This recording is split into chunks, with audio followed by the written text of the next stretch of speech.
So guys, I really wanted us to have a conversation about adaptability. It's something we talk about adjusting, we struggled, I know we all have different points of view. So I just wanted to ask you guys, when we first launched our company, would you guys say we were the type of people that adapted to situations quickly? Like looking back, were we good? Or do you think, it took a lot of practice for us to be where we are today? Because I know, alhamdulillah, we had other skills that we brought to the table, but specifically when it comes to adaptability, when it comes to adjusting, what do you guys think? Like, did we struggle really, really bad? Or do you guys think, we had some type of, we were good? I personally think we struggled. I don't think we adapted easily. We would fall apart when things we would actually fall apart when things didn't go our way. Let's say we spent time planning it out and then there were unforeseen variables, for example, and then we realized that, oh, this may not work. This specific situation may not work, and it would take us back. It's like, how come it didn't work? We would dwell. We were dwellers actually. So I think the last 2 years really taught us to toughen up, to really adjust and to not get emotional over things. Like move past it. It didn't work out, spilled milk, let's just move on to the next thing. And I think we're getting better and better and better, and I think being here right now, like today, may Allah subhanahu wa ta'ala never test us, whatever we cannot handle. If something were to be thrown at us right now, I feel like we would not fall apart. We'd be like, okay, what can we do, what can we not do, how can we adjust? Inshallah, I agree. I 100% agree. I think one major change is how emotional we were about it. Like we were extremely emotional about it. I think the biggest change is our emotional level. Because before, when things didn't go our way, we would fall apart. Like Juweria said, we were extremely emotional. And it would take us a lot longer just to pick ourselves back up and pivot, come up with a new plan, and just move on. But at this time around, we're a lot more strategic. We're able to take the emotions out of it and think about it more objectively. Instead of thinking about like, oh my God.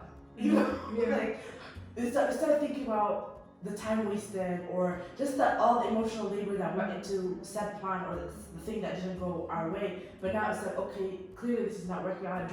We don't dwell either. I think that's another really big change. Anymore. Big change right now because we were extreme dwellers.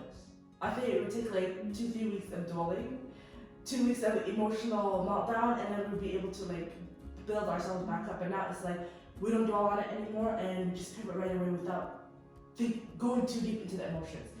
So we have definitely improved. But I feel like the reason why we're able to get to this point is because there's always like something, So it's like it was practice. Can I interject?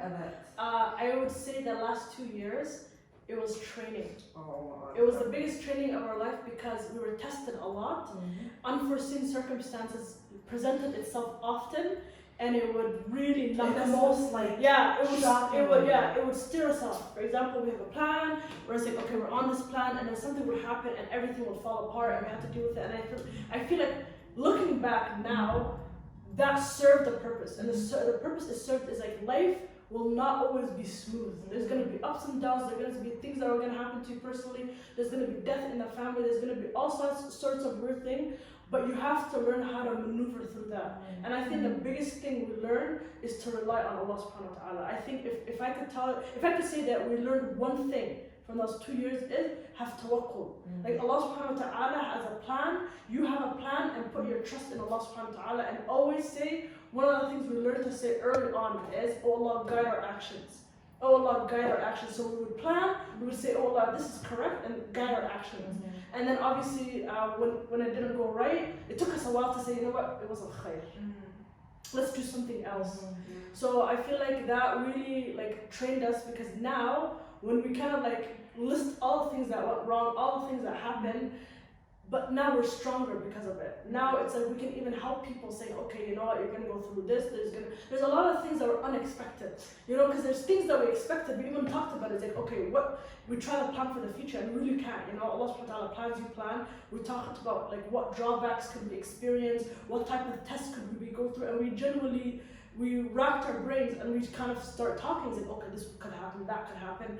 But really, like, it's the things that never crossed our minds that ended up happening, you know? So I'm grateful at the end of the day because Allah subhanahu wa ta'ala really taught us to, first of all, always be grateful, always trust Allah subhanahu wa ta'ala's plan. And just because, for example, we accomplish things, but the way we got there is not the way we expected it. Yeah, that's For example, we had milestones. We said we need to get that milestone, but we also had a very elaborate path of how to get there. But it never happened that way. So alhamdulillah, Allah gave us our milestone, but Allah also made us walk through a path that we were absolutely not familiar with. And along the way, we got to learn about ourselves because we are sisters, we are co-workers. At the end of the day, we had to all be polished. Our personalities had to be polished, or, you know. So actually, you really touched on, I love what you touched on in terms of our emotions and how we used to be. And it reminded me of a quote Abayo used to tell us all the time. Take the emotion out of it and look at things from a logical lens. And that's one thing we practiced doing and it really helped us out. So when you were running us back memory lane and how we used to completely fall apart and it was a lot, alhamdulillah. And Juweria, wallahi, you touched on something very important because you're right. The ultimate thing we learned, alhamdulillah, is having trust in Allah subhanahu wa ta'ala and having tawakkul because number one, it just it takes that burden off of you. You know, like you're not responsible for You're not in control. You're not Of in the control. outcome. You're literally not. Yeah. Just do your best and leave the rest up to Allah subhanahu wa ta'ala. One thing I would add is dua. We learn the power of dua. Like, and you know, dua teaches you not to rely on your strengths. It's like, Ya Rabbi, Ya Allah, I'm struggling, please help us with this thing and this thing and this thing, and just literally everything that comes into your mind. So that's a third thing that I would add is dua. That really, really helped us in our journey. Do you want to say something? I do too. Okay, sorry, I just want to go back to it.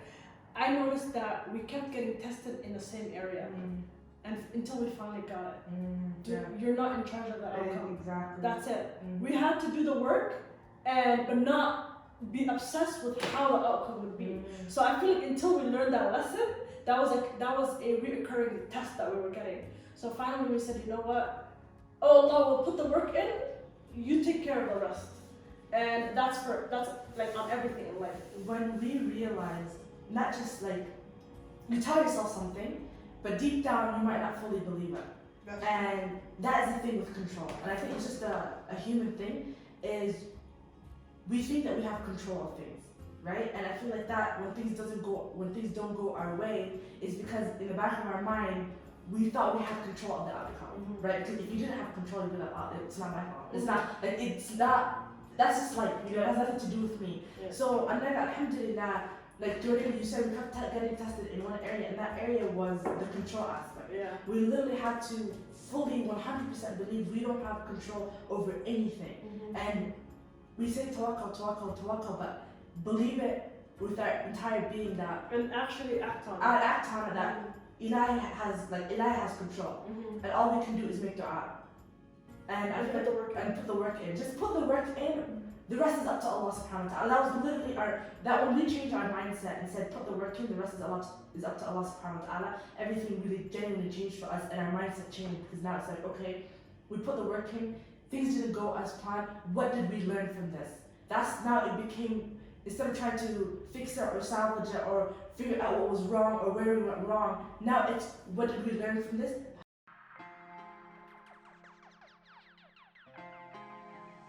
We're just getting started. Join our community and grow with us. Like our videos so we can be on the friendly side of the algorithm. Subscribe so you don't stress about missing any of our videos, and see you in chapter 3.